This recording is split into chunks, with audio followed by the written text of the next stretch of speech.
Salamu aleykum hormatly dostlar. Hyundai Sonata 2022-nji ýylyň mart aýynda çykarylan, ýalňyşmasam toşuna aýdaýyn. 2022-nji ýyl mart aýynda çykarylan 2,5 motor Amerikanka ýapyk renkde prostoy komplektasiýa. Maşynyň bar degimi şul. Egerde degim hasaplanýan bolsa, kapotyna özü bolýar, sujaga şerine miýaçyna bar. Buňa komplekt bumper goýmaly, siwerlerine çalışmaly. Faraň ýüzüni bunu açyp görme, arkasy döwük däldir inşallah. Motor korobka gowy, häzir gorpadaýyn.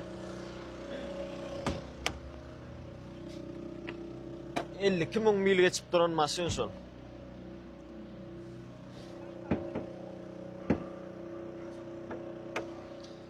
Motor taraplary içine geçmedik. Pat kapot plasmasyaly adamçylyk döwlen bolmagy mümkin.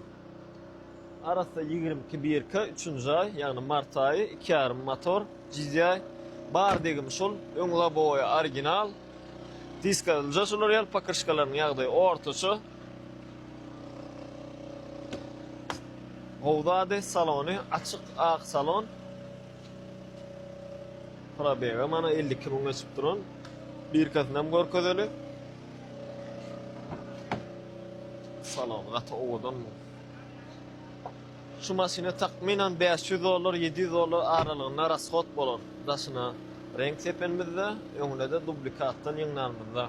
Egerde originaldan ýyňnajak bolsak, onu aýdars näse çykýanyny bahaladyk bar. Maşynyň baş şehrine sarapyna, miýaçyna artykmaçlyk ýa kemçilik ýok. Bu sema sistem bar eken maşyna.